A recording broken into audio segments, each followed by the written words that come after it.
Bem-vindos ao Sob Escuta. O nosso convidado de hoje é João Costa, que assumiu pela primeira vez funções num governo em 2015. Foi secretário de Estado adjunto e da Educação e é, sensivelmente, há meio ano, ministro da Educação. Eu sou o Pedro Rainho, comigo está a Ana Kotovic e vamos conduzir esta entrevista. Senhor Ministro, a partir deste momento está sob escuta. No Orçamento do Estado para 2023, que acaba de ser apresentado, assume-se com todas as letras que Portugal enfrenta um problema de falta de professores. É a partir deste orçamento que se vai resolver a colocação de professores? É, no fundo, um legado que espera deixar? Antes de mais, muito obrigado pelo convite para esta entrevista. É um gosto estar aqui convosco. De facto, é claro que temos, não só em Portugal, mas nos vários países do mundo, há um problema de falta de professores, que neste momento em Portugal é ainda um problema, sobretudo, de substituição de professores, ou seja, nós, desde o início do ano letivo, já colocámos, nesta altura, 20 mil professores. Mas as gerações que entram continuam a não substituir as que vão saindo? Temos uma previsão de aposentações elevada e tivemos um déficit na formação de professores nos últimos anos. Felizmente, os números estão a começar a melhorar. Este ano, para as licenciaturas em Educação Básica, entraram mais 14% de alunos do que nos últimos anos. Os mestrados em ensino também estão a recuperar em termos de candidatos, mas sim, respondendo à sua pergunta e assumindo muito claramente o que está no Orçamento de Estado, o que estamos e queremos trabalhar são vários instrumentos que vão permitir uma maior estabilidade para a profissão dos professores, que garante que os jovens podem vincular mais cedo na formação, na profissão, que podem estabilizar também em termos territoriais, ou seja, vincular diretamente em quadros de escola e não andarem de um lado para o outro a viajar, como tem sido a marca que afasta muitas pessoas desta profissão. Já vamos detalhar as medidas que se espera que venham a ser implementadas, mas agora este verão o Governo abriu a porta a que alunos com licenciatura de 3 anos que possam, no fundo, vir a ser professores, a integrar o ensino. É um assumir de que não há soluções e que é preciso optar por algum facilitismo, um aligerar das regras, ou consegue de alguma forma garantir que a qualidade do ensino não vai cair por arrasto de medidas como esta? Está a ver, a habilitação própria sempre existiu. Não era sido atualizada para as licenciaturas pós-Bolonha. E foi isso que fizemos com este despacho de revisão das habilitações para a docência. Que acaba por alargar o âmbito. Isto permite alargar o leque de candidatos em sede de habilitação própria. Estes professores, para quem não acompanha esta terminologia, são professores que são contratados só quando já se esgotaram todas as possibilidades de ter professores profissionalizados. É um recurso a que sempre as escolas utilizaram. De facto, alargámos o leque, temos permitido ter uma mais ágil substituição dos professores em sede de contratação de escola. Estamos com um programa de acompanhamento que nunca existiu para os professores com habilitação própria em termos de acesso à documentação, acesso à formação, e o nosso desejo é que sejam seduzidos pela profissão e que façam a sua profissionalização nos próximos anos. Mas há ou não há um risco de começarmos a ver os níveis de qualidade a decair, de termos professores eventualmente cada vez menos preparados para a função? Não queremos que isso aconteça. Aquilo que nós sabemos, não dispensamos uma formação científica sólida, não dispensamos a formação pedagógica. Como eu dizia, esta é uma solução de recurso, não é? A alternativa é termos alunos sem aulas, e isto tem permitido superar uma série de dificuldades na substituição de professores. Agora, o nosso objetivo é que todos estes, geralmente bastante jovens, agora continuem a sua formação. Nas escolas eles são acompanhados pelos professores mais velhos, pelos coordenadores de departamento, por este modelo que entre a Direção-Geral de Educação e a Universidade Aberta estamos a implementar para acompanhar, sobretudo na componente pedagógica, o trabalho destes professores. Idealmente todos eles quererão continuar nesta profissão e vão querer profissionalizar-se e integrar a carreira como todos desejamos. Para conseguirmos que estes jovens decidam seguir a carreira dos professores, ela também tem que ser atrativa. E uma coisa que ficou por resolver até hoje foi a carreira congelada dos professores e a sua recuperação. Para os sindicatos dos professores isto continua a ser uma bandeira, mas para o Ministério é um assunto arrumado, não vale a pena discutir mais? Vamos lá ver. Só qualificar um pouco o que disse. O problema do congelamento da carreira não ficou para resolver. A carreira foi descongelada em 2018. e nós conseguimos fazer a recuperação de algum do tempo de serviço. Quase 3 anos. Quase 3 anos. Isto foi discutido quase até Ficou a faltar o resto. Ficou a faltar o resto, mas foi o que foi possível fazer com razoabilidade orçamental. Isto permite-nos o quê? Permite-nos hoje, ao contrário do que tínhamos em 2018, termos já 1/3 dos professores nos 3 últimos escalões da carreira. Isto contrasta, nós temos hoje de cerca de 18% dos professores no escalão mais alto da carreira, tínhamos 7% há 3 anos, há 4 anos. Tínhamos cerca de 5%, salvo erro, de professores no primeiro escalão, hoje temos menos de 1% no primeiro escalão da carreira. Portanto, fizemos o que foi possível fazer, tendo em conta a razoabilidade orçamental desta medida, e é isso que nos permite hoje, num momento exigente em termos financeiros, em termos económicos, face àquilo que estamos a viver. Vão conseguir fazer mais ou vão ficar... Ia dizer, é isso que nos permite hoje sabermos olhar para o horizonte de uma legislatura e dizer não vamos ter novos congelamentos na carreira dos professores. E, portanto, esse é um assunto que de facto está fechado. E essa é uma garantia, não vamos ter novos congelamentos. É uma garantia, certamente, porque todo este Orçamento de Estado para 2023 está feito com o cuidado de garantirmos rendimentos, garantirmos apoio às famílias, apoio às empresas, os aumentos na administração pública e, ao mesmo tempo, não pormos em causa as metas orçamentais que nos permitem ter garantias para o futuro. Mas está a falar no horizonte de sessão legislativa, quase. E olhando para além disso, é possível dar a garantia de que, com a solução que foi encontrada, o congelamento de carreiras não será nunca uma porta que se volta a abrir, uma possibilidade que esteja outra vez em cima da mesa? Não me peça futurologia, não é? Peço-lhe só uma análise a 4 anos. Exatamente. A análise a 4 anos, sim, nós não vamos voltar a congelar as carreiras. Mesmo com a incerteza com que estamos confrontados neste momento. Claro que estamos com imensas incertezas, fruto da situação da guerra, mas aquilo que temos como compromisso é garantir uma previsibilidade nos rendimentos dos portugueses, dos funcionários públicos em particular, com um horizonte de uma evolução salarial que atingirá os 20% para toda a administração pública e, obviamente, se temos este compromisso, um compromisso firmado, um acordo também para os rendimentos no geral e para a administração pública em particular, isso não seria compatível com o horizonte de previsão de novos congelamentos nas carreiras. E aquela solução que foi encontrada, os tais 3 anos, isto leva-nos sempre ao encontro deste argumento que foi apresentado em contraste com aquilo que aconteceu, por exemplo, nos Açores e na Madeira, em que de facto houve uma reposição integral daqueles anos em que as carreiras estiveram congeladas. Reconhece legitimidade ao argumento de que se criou aqui, de alguma forma, uma situação de desigualdade entre aquilo que são profissionais do mesmo setor? Bom, vamos lá ver, as regiões autónomas têm autonomia, têm capacidade de decisão, têm orçamentos que gerem com uma dimensão diferente do nosso. O número de professores em Portugal continental é muito maior do que é nas regiões autónomas. O perfil etário também, à data, era relativamente diferenciado.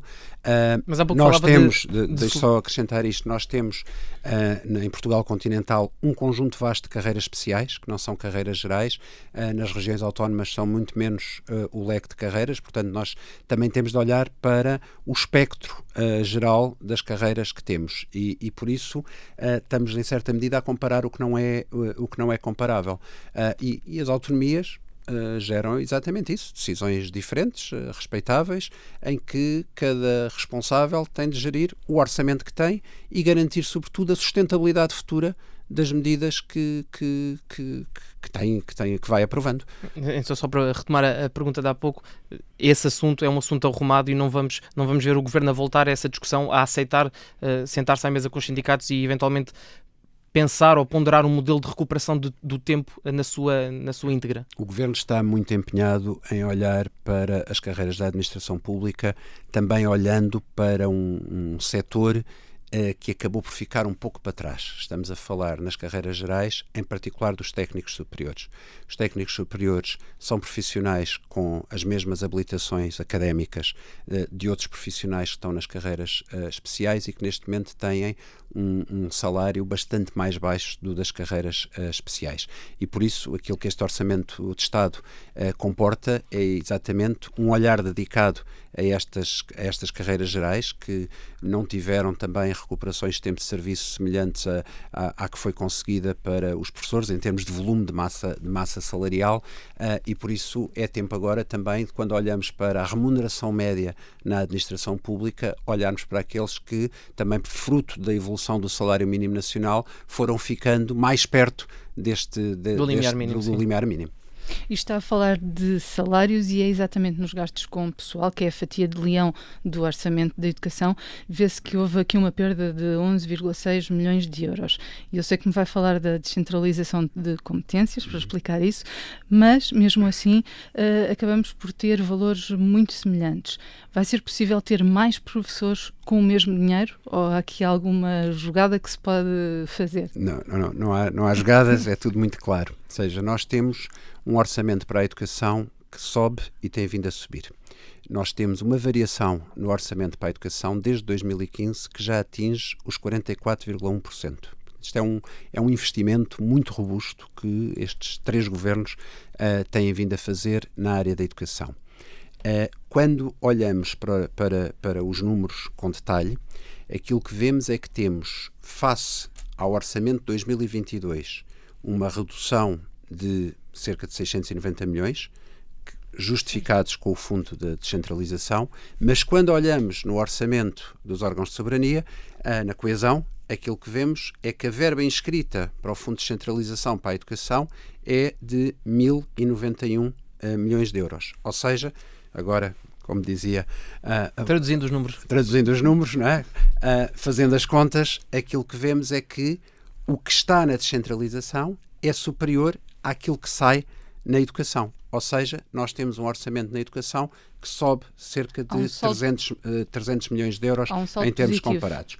Ainda à sua pergunta, as medidas que temos previstas para a atratividade da carreira, a estabilidade do corpo docente, a vinculação de professores, devem ser encaradas da seguinte forma: nós vamos ter mais vinculações, vamos ter mais vinculação em quadro de escola, vamos ter a redução dos quadros de zona pedagógica para diminuir a mobilidade dos professores no território, mas isto também é muito acompanhado de um volume, como falávamos há pouco, de um volume expressivo de aposentações. E isto tem de ser tido em conta quando olhamos para este orçamento, porque, obviamente, quando contratamos professores mais jovens e sai um professor aposentado que está nos últimos escalões da carreira, uma saída compensa as entradas que fazemos. E é preciso não esquecer que esta variação orçamental, esta subida agregada de 44,1%, acontece num momento em que Portugal, infelizmente, por questões demográficas, está a perder alunos. E entre o mesmo período em que aumentámos o orçamento da educação nestes 44,1%, o país perdeu 100 mil alunos. E isto reflete-se, então, nesta capacidade que vamos tendo de investir mais num universo que é de menos alunos e de menos necessidades que já existiam nas escolas. Neste orçamento fala exatamente em mudar os concursos de professores, isso está a ser discutido com os sindicatos, fala-se em reforçar a estabilidade da profissão. O que é que de facto vai mudar e como é que os professores vão deixar de andar com a casa às costas? Bom, em primeiro lugar, e este é já o tema que levaremos para a próxima reunião com as organizações sindicais, falamos de reduzir a dimensão dos quadros de zona pedagógica. Eles, neste momento, como se recordarão, na altura da Troika foram redimensionados e são quadros que chegam a ter 200 km de dimensão, o que obriga... Só aqui para quem não percebe, por exemplo, o quadro de zona pedagógica no Algarve é o Algarve inteiro. Ou seja, um professor que ficou colocado naquela zona pode ficar em qualquer... Entre Sagres e Vila Real de Santo António, não é? Também para os não iniciados nesta linguagem, os professores têm 2 tipos de vínculo, ou estão vinculados a uma escola concreta ou estão vinculados a uma região. E dentro dessa região podem ser colocados numa qualquer escola da região. Com a instabilidade que isso acarreta, não é? Com a instabilidade que isso acarreta. E aquilo que vamos fazer é reduzir a dimensão destes quadros de zona, mas, para além disso, também reduzir as necessidades que temos em termos de quadro de zona, fazendo uma aferição muito sustentada pelo estudo que a Universidade Nova fez com a Direção-Geral de Estatísticas de Educação e Ciência, que nos permite antecipar as necessidades de professores, as necessidades de reposição de professores até 2030. Portanto, a partir desse estudo, a partir de uma metodologia que estamos a trabalhar e que vamos também a apresentar aos sindicatos de aferição daquilo que são necessidades permanentes de cada escola, ou seja, dar um exemplo, se numa escola há 5 anos eu preencho um horário de Físico-Química com um professor que está num quadro de zona, então isto significa que aquela escola precisa de um legado quadro de Físico-Química. E é uma das grandes críticas exatamente dos professores, não é? Que são necessidades permanentes que estão a ser supridas por vínculos temporários. E, portanto, isso é uma coisa que poderá ter fim. Exatamente, é esse o nosso pelo objetivo. Pelo menos esse problema ser reduzido. Exatamente, é esse o nosso objetivo. Falava na redução dos quadros de zona, tem noção da dimensão global do limite, porque estamos a falar de áreas de transferência em que um professor pode andar a ser deslocado, consegue dar uma noção da dimensão da área geográfica limite? Estamos a fazer essa cenarização com várias possibilidades.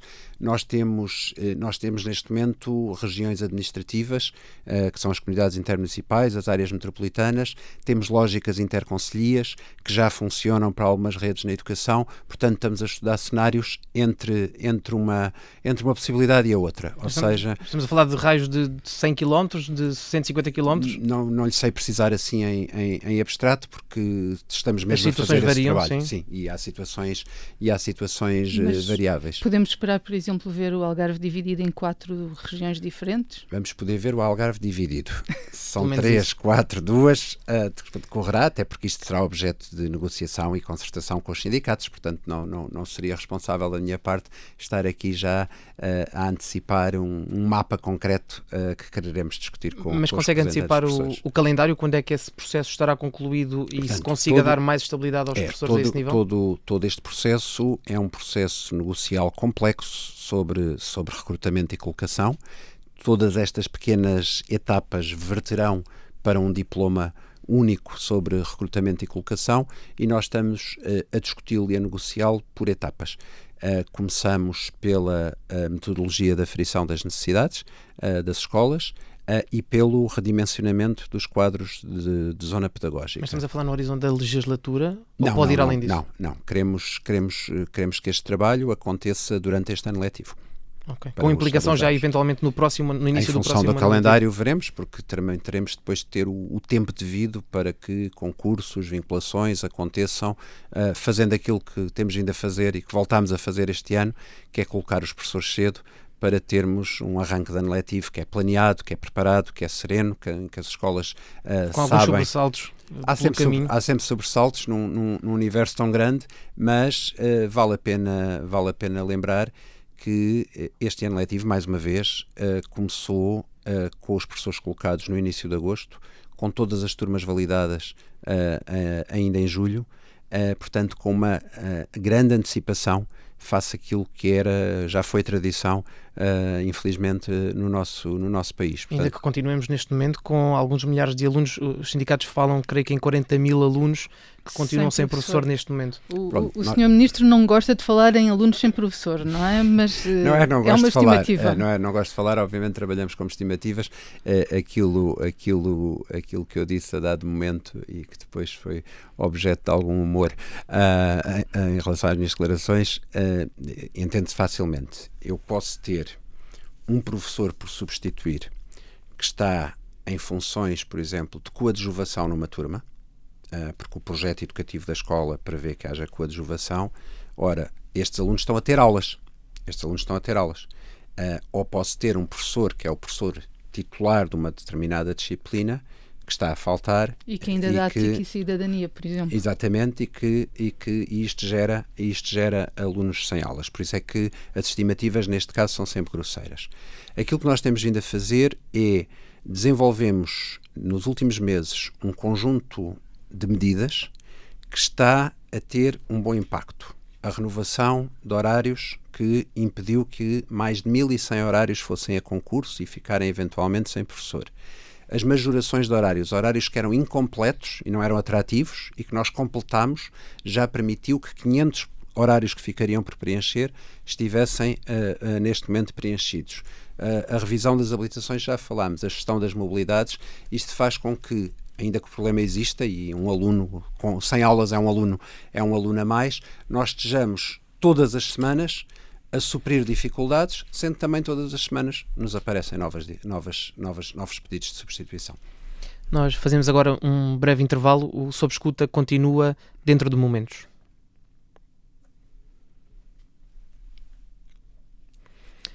Bem-vindos de volta ao Sob Escuta. Sr. Ministro, o Orçamento do Estado volta a apostar na digitalização das escolas. Em concreto, o que é que vamos ter? Vamos ter salas de aula com melhor tecnologia? Bom, temos várias medidas. A transição digital é uma das apostas do programa do Governo em várias esferas e com uma grande presença na educação. Um aspecto fundamental desta transição digital e que está prevista no Orçamento de Estado é a melhoria da internet das escolas, a conectividade das escolas. É uma medida que está inscrita no PRR, com um valor estimado de 150 milhões de euros e que vai permitir resolver um problema já muito identificado de qualidade e velocidade da internet nas escolas. Vamos também, ao longo deste ano, concluir um processo a que as escolas estão a candidatar-se para instalarmos aquilo que chamamos de laboratórios de educação digital nas escolas, ou seja, vamos ter salas equipadas com equipamento informático avançado para trabalhar, e as escolas candidatam o tipo de laboratório que entendem mais adequado face à oferta educativa que têm, para trabalhar na área da robótica, na área do multimédia, na área do design, com equipamentos mais avançados. Temos hoje já nas escolas mais de 1 milhão de computadores distribuídos. Isto faz com que a antiga sala TIC, que era a sala de informática das escolas, já não seja um espaço necessário, porque cada uma das salas de aula, onde os alunos estão com os seus computadores portáteis, ainda hoje de manhã visitei uma escola de primeiro ciclo e entrei espontaneamente numa sala de aula, pedindo autorização à professora, certamente. E era uma sala TIC. Com meninos de segundo ano, todos com o seu computador portátil a trabalhar. E temos ainda, com este Orçamento de Estado, um alargamento do piloto que estamos a fazer dos manuais digitais. Passámos de cerca de 3 mil alunos para 12 mil alunos este ano letivo, que estão já a trabalhar com manuais desmaterializados, que permitem um acesso a recursos educativos muito mais vasto do que aquele que estava apenas nas páginas do livro. Mas deixe-me perguntar-lhe, porque estávamos a falar na digitalização do ensino, eu gostava de perceber onde é que está a prioridade para o Ministério da Educação e para o Governo por arrasto. Quando falamos em digitalização da escola, corremos aqui algum risco e porque sabemos que esta é uma carência que existe, apesar de estar a ser encarada a prazo, corremos o risco de ter as escolas ultra digitalizadas, escolas quase do futuro, e ao lado termos escolas, e é uma realidade, onde os alunos passam frio, onde continua a haver telhados com amianto. Onde é que está a prioridade aqui e como é que isto se equilibra? Não temos um ou, isso não é disjuntivo, é conjuntivo, ou seja, nós temos, e com o processo de descentralização das competências, nós temos um trabalho que tem vindo a ser feito em parceria entre o Ministério e as autarquias, com a boa e inteligente utilização dos fundos comunitários, que nos permitiu, só nestes últimos anos, termos requalificações em mais de 3 centenas de escolas pelo país. Em que ponto é que esse processo está? Peço desculpa estar a interrompê-lo, mas há um ano falava-se, em outubro de 2021, a data era essa, falava-se que havia qualquer coisa como 50 escolas que em 2022, portanto este ano, ainda teriam de ser alvo de intervenção. Falo da remoção de amianto. Sim. Em que ponto é que está esse processo? Quando é que esse processo estará concluído? Esse processo está praticamente concluído, ou seja, foi uma responsabilidade que foi assumida pelos municípios mediante os fundos que foram disponibilizados e houve praticamente algumas dificuldades, às vezes de contratação, sabemos como são os processos contratuais. E ainda para mais durante uma pandemia? Exatamente, mas neste momento o processo está praticamente concluído em todo o país. As 400 e qualquer coisa escolas que eram... Falava de ir mais longe, ou seja, nós neste momento, com o acordo que foi assinado com a Associação Associação Nacional de Municípios Portugueses. Nós temos também um mapeamento de escolas para serem alvo de intervenção ao longo dos próximos anos, algumas identificadas como muito urgentes, outras como prioritárias, outras ainda na lista são cerca de 450 escolas nos vários níveis. Nos vários níveis E as muito prioritárias, tem ideia de quantas são? São cerca de 100. São cerca de 100 distribuídas por todo o país, com alguma incidência aqui na região de Lisboa e Val do Tejo, que ficou mais desprotegida no acesso a fundos comunitários. Portanto, temos aqui algumas escolas mais degradadas do que noutros lugares.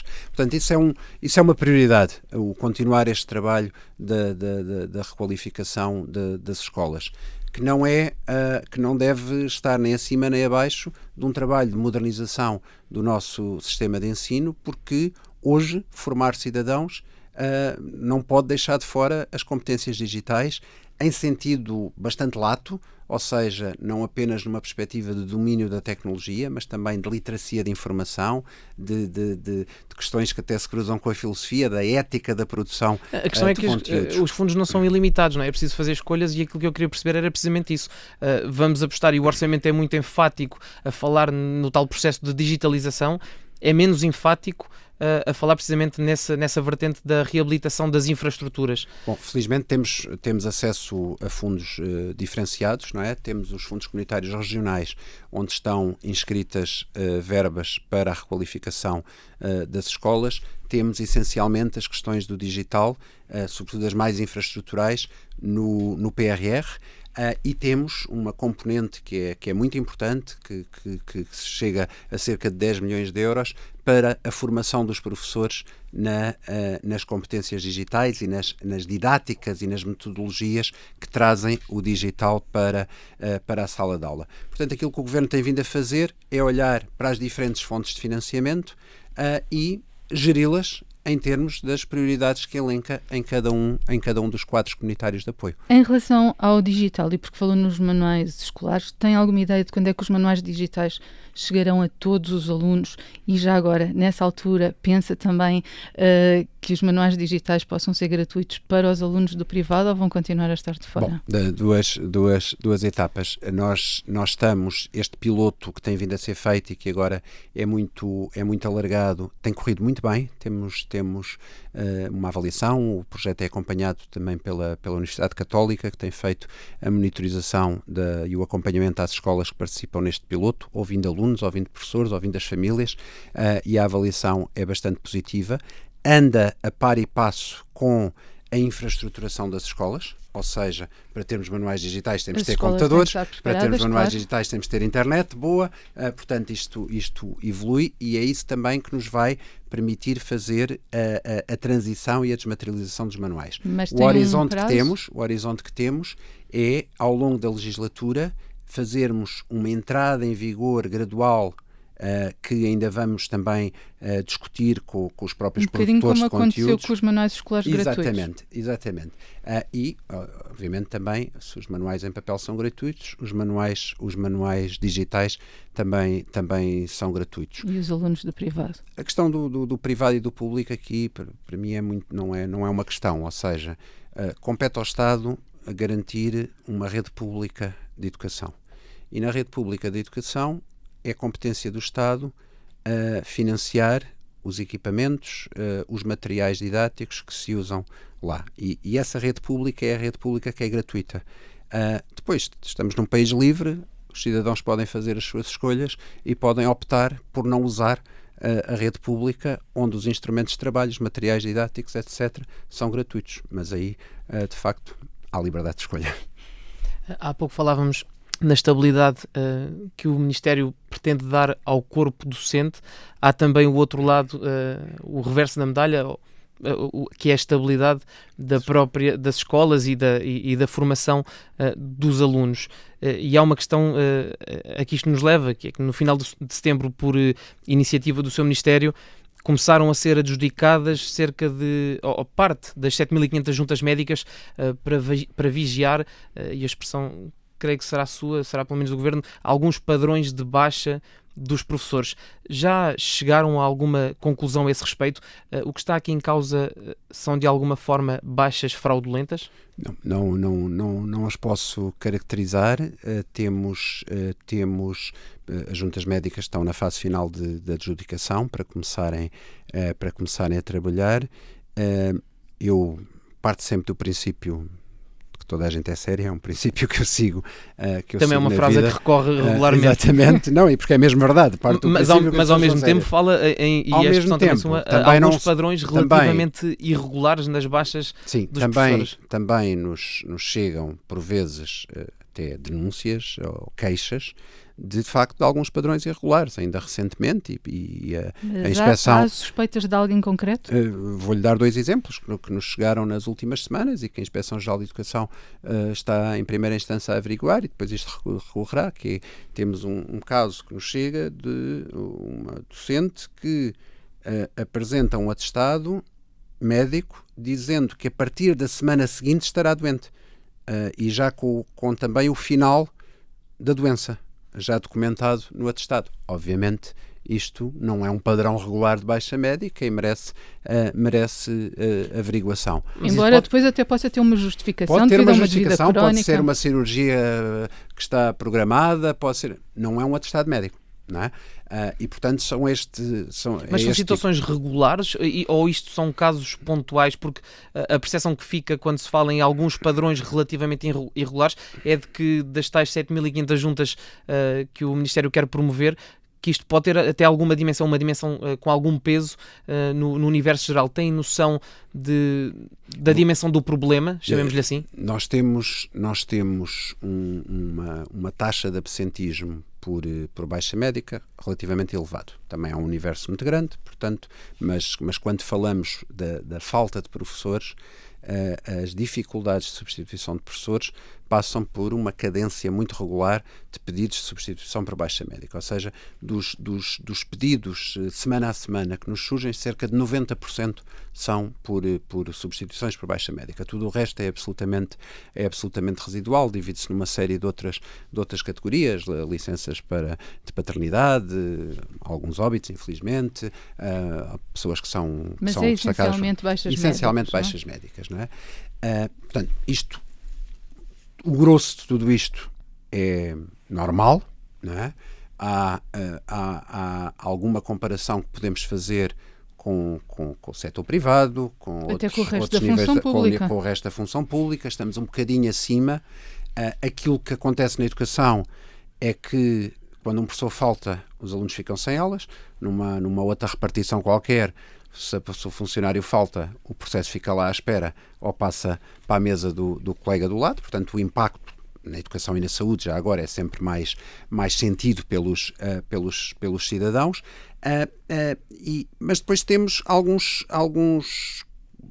padrões, voltando a essa expressão, identificados até pelos diretores das escolas, nas reuniões de trabalho que temos com eles, com algumas dificuldades que surgem. Por exemplo, um caso que sabemos que nos é relatado, sobretudo pelos professores contratados, é a sua dificuldade em fazerem um horário anual completo, que é condição para a sua vinculação, porque estão um ano inteiro a substituir um professor e quando terminam as aulas, por vezes a baixa é levantada. Isto é penalizador para estes professores contratados e nós temos de tentar entender então neste tipo de padrão que existe e que está bem identificado até pelos próprios professores o que se passa. Uma das soluções para essa questão pode ser uma das suas ideias de que as escolas contratem os professores com o perfil que mais lhes interessa, ou seja, professores que se adequam àquela escola. Nós sabemos que os sindicatos são contra, que os diretores adoram a ideia. Esta medida vai em frente?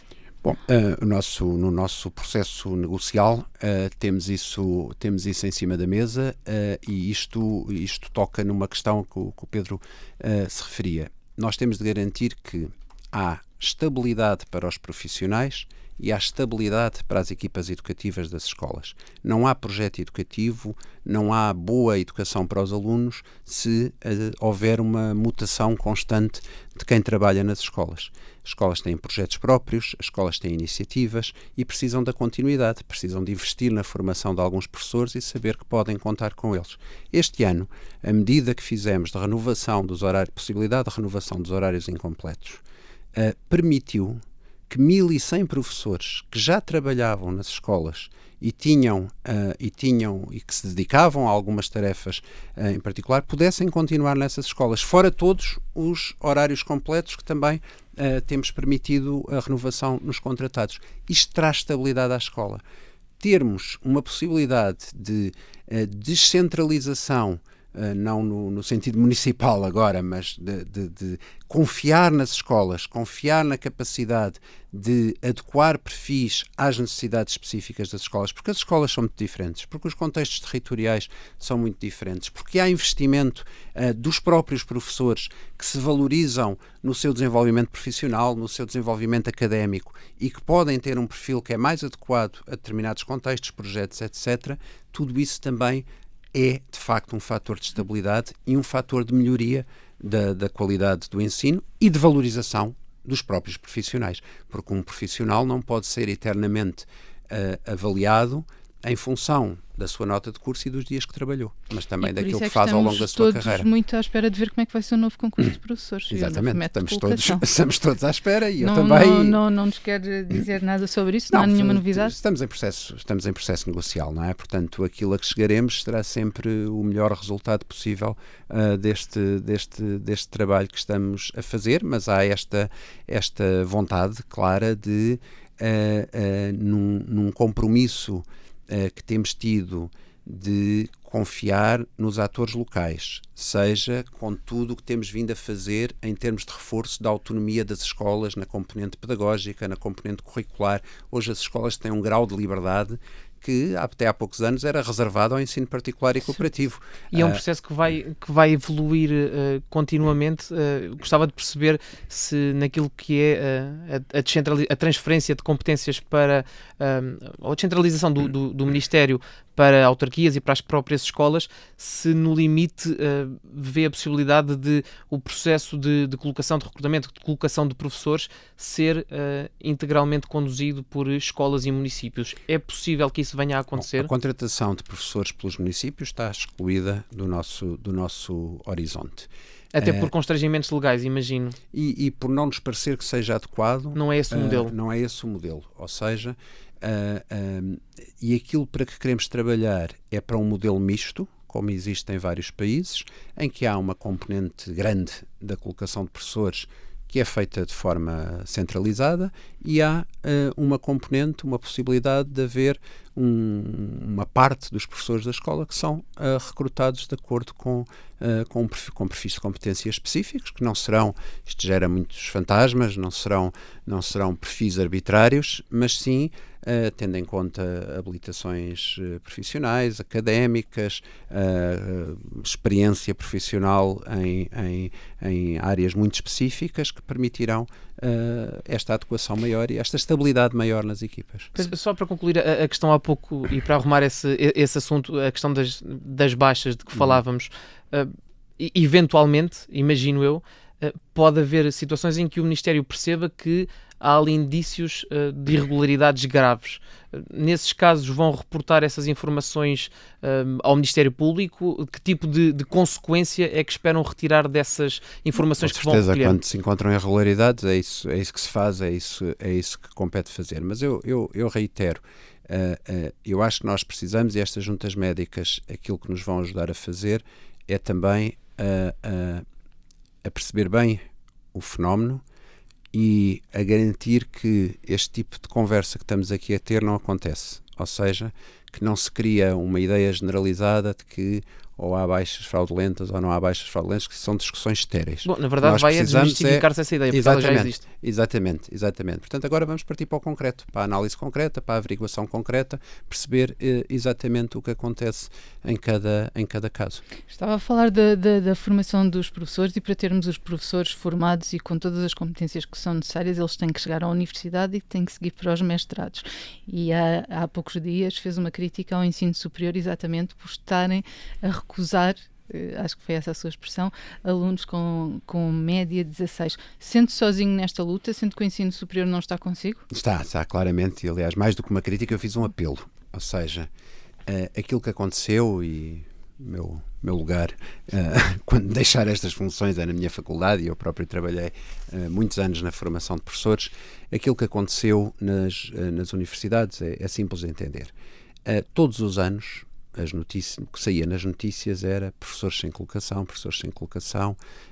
Houve um discurso político muito afirmado até nos tempos em que a Troika esteve cá, de há professores a mais, limparam-se professores do sistema numa altura em que já se podia antecipar que ia haver falta de professores, e foram afastados cerca de 28 mil professores do sistema educativo, da escola pública em particular, e já se sabia que íamos chegar aqui. E o que é que isto gerou? Isto gerou que os jovens, que ouviam responsáveis políticos a dizer que há professores a mais, ouviam notícias a dizer que havia professores sem colocação, obviamente não iam procurar estas áreas de formação. E aquilo que aconteceu foi que, em particular, os mestrados em ensino começaram a ter muito poucos candidatos. E a consequência disto foi várias instituições de ensino superior, felizmente, não desmantelaram a sua máquina de formação de professores. Continuaram mesmo com poucos alunos, e estas estão agora aptas a responder. Outras, de facto, fecharam mestrados. E, portanto, o seu apelo é esse. O meu apelo voltem a abrir, abram vagas, porque precisamos de professores. E a única entidade que pode formar professores é o ensino superior. E de facto, o lado bom do que está a acontecer é termos mais candidatos, há mais procura, há licenciados com notas muito altas que querem ser professores, e por isso temos de ter resposta por parte das instituições. Muito mais haveria a falar e a discutir e até a perceber, mas eu quero agradecer ao Sr. Ministro a sua presença aqui. Agradeço também a quem nos esteve a ouvir. Esta entrevista está disponível em texto no site do Observador. Também pode ouvi-la em podcast nas plataformas habituais. Sr. Ministro, muito obrigado. Muito obrigado. E até à próxima.